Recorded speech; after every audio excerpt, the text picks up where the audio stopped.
these are for boxes and I bought them personally, but I'm just really excited about them and I really just want to show you. I don't know what that voice was. Well, there's nothing fancy to it like a normal Etsy. But I cannot complain because these are gorgeous. And they were only $9 each. This is the Etsy name. Like, I'm such a hat person, I'm geeking out. I'll probably buy one of the pansexual ones for myself somewhere down the line. I just can't wait to give these to people. I found hats for $9. Pride hats. Knitted hats. What? Sorry, I'm done now, I promise. Check out that Etsy page. You don't need to learn how to knit. If you know how to crochet, you'll be able to recreate a lot of knitting's most stereotypical looks, all with a crochet hook. Tiny Couch Crochet outlines all of these stitches in depth online, but if you want more of a basic appeal, first listen to this. The first stitch that they recommend is the waistcoat stitch. I've used this personally, and this is a great stitch to use if you want the Carbon Classic knitted look. This is great when you're working in rounds, more circular rounds, so basket, cup koozies, coasters. And it's really just taking single crochet and changing where you put your hook into to create that vertical V, and you can read more about that online. You can also single crochet in the back loop only. This is really popular when you're doing ribbing for cardigans, trims. Similarly, you can also do half double crochet slip stitches in the back loop only. That back loop is what's going to create that knitted look. You can't do this with crocheting only in the front loop. You really have to specify only doing in the back loop and sticking to the back loop. And what's really interesting about knit to me is it does create that denser stitch, and it's a little bit harder to like pull apart versus crocheting. Crocheting, you normally have more gaps in between in your half double crochet. It's a little holier. Knitting, unless you're working with like mohair yarn, it's very dense. It's very put together. So now we just covered all the stitches that were more beginner friendly. These are going to now deal with a little more intermediate and advanced level crocheters. So starting off with the moss stitch. This is really good for garments, blankets, washcloths. You can do a lot with this stitch. It doesn't really have one specific use. The camel stitch makes this braid that you'll see frequently associated with knitted projects. What's really interesting about this is it can be crocheted in rows, but it also can be crocheted in rounds, making the vast majority of the projects you can make even larger than most stitches. You can also make something called the rice stitch, and this would be great to mimic plenty of knitted looks like the basket weave stitch and cables. And you can also slip stitch in the back loop only. The problem with this one to me is it's going to take you a lot of time, so you're going to really have to have the patience to do this because it's going to create the tiniest of stitches. But these are all great options so that when fall and winter hit, because we're starting to get there, that you have the ability to create a more like knitted top or sweater or whatever your heart desires.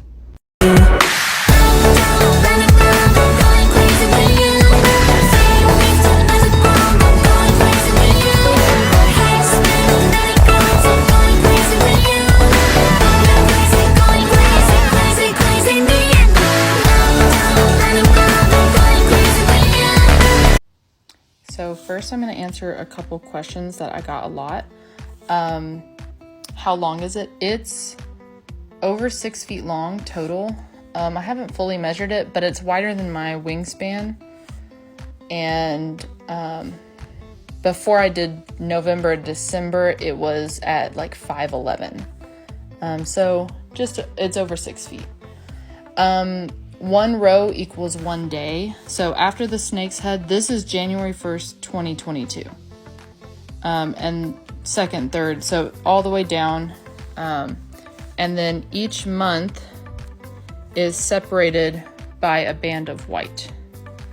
And I think I started using a 5mm crochet hook, and then I think somewhere around March, I forgot that and I started using a 4. So the stitches started to get smaller and it got skinnier. But 1 row equals 1 day, and the white is in between months. The next question was, where do I live that these are the temperatures, and especially with summer looking the way that it does. I'm in like the Fort Worth-ish area of Texas. So we're like north central Texas, and so that is why summer is on fire. The pattern for the head, I posted a video with the pattern for the head that I used on my page, so you can go find that. It's pretty simple. It's just single crochets, and they have the different measurements for when to increase and when to decrease. And also I did embroider the year on the back. For the spreadsheet, basically I put in the temperature ranges and the name of the yarn, and then my husband made this formula, and so it correlates with the day, and then the color, he'll put the formula in this column, and I just had to go through and add the temperatures in the middle column, and it would tell me what color to do. And so then I would just copy and paste it, and it would work that way. I am in the process of setting up an Etsy, and I can sell this spreadsheet, and so that anybody who wants to do this can do it. Okay, so the infamous book snake, who knew that it would be so popular? But I'm gonna switch to my daughter. She's 17 and the avid reader in question, and she's gonna tell you how she made the snake. Go. So this is the snake. Keeps getting tangled up in my lap. There's 4 rows in each block of color, and they're all single crochet. We're doing a zoom in of the stitches. It's mostly even. Where's the head? There it is. The orange is like crime or mystery or thrillers. Some of them I just blocked together. The peach color is historical fiction. The purple is fantasy. The bluish color is dystopian. Just like gray color is nonfiction. And this one's like folklore or mythology based.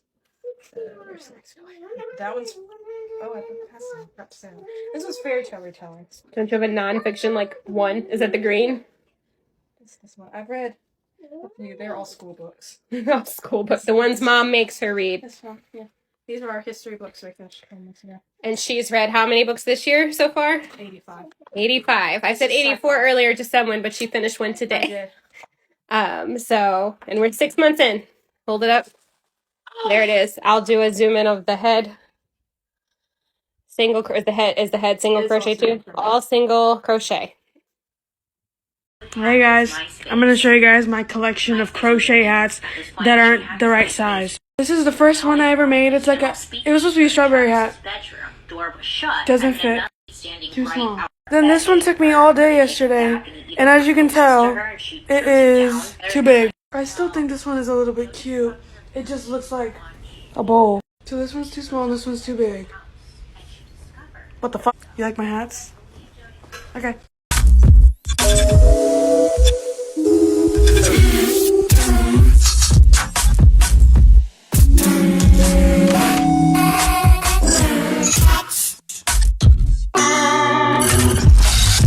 So you're trying to decide whether you want to knit or crochet?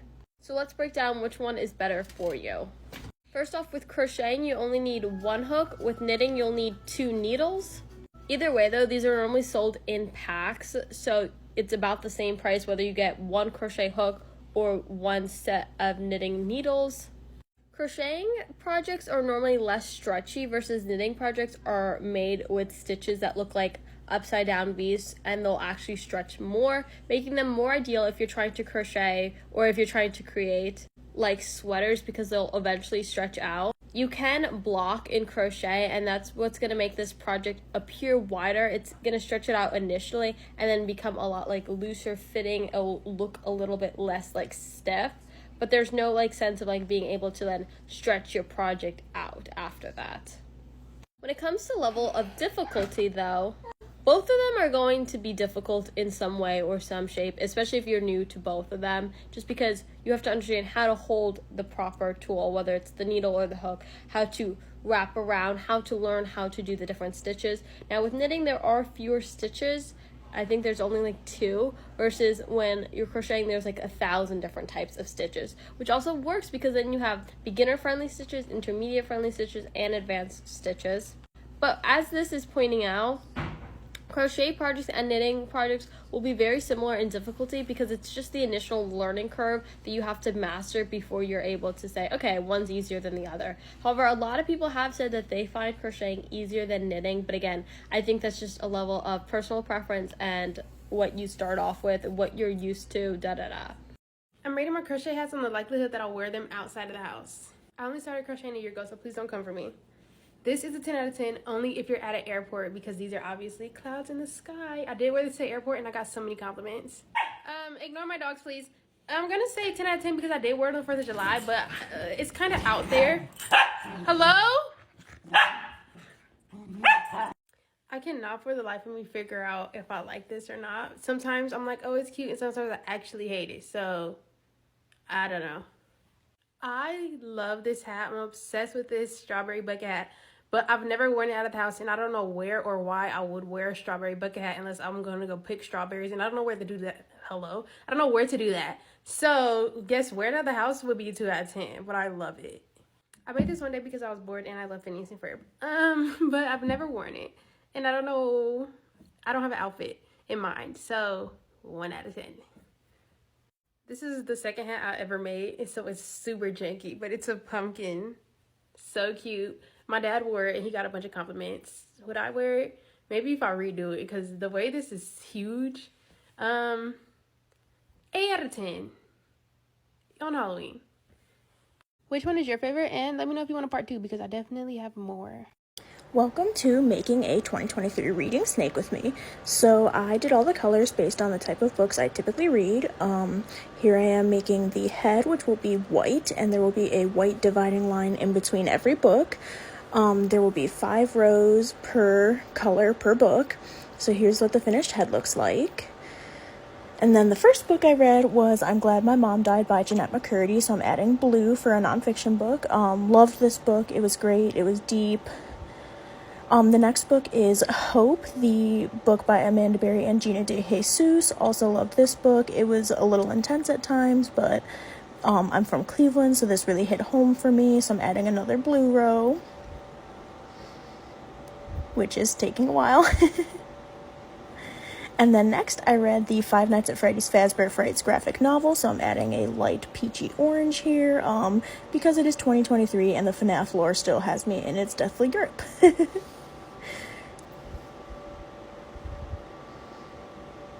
Man, I recorded a long session. Okay, the next book is A Dutiful Boy, by, which I'm probably pronouncing this wrong, Mohsen Zaidi. He is a gay man who is growing up in a strict Muslim household. This made me sob.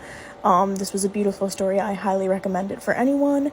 And the last book that I read before I made the snake was Secrets of Divine Love. It is a book on Islam, and alhamdulillah, this is a beautiful book. If you're Muslim, I highly recommend reading this. It was a 5 out of 5 star read, and I will definitely be reading it again. So here is my snake for so far, and I can't wait to update y'all.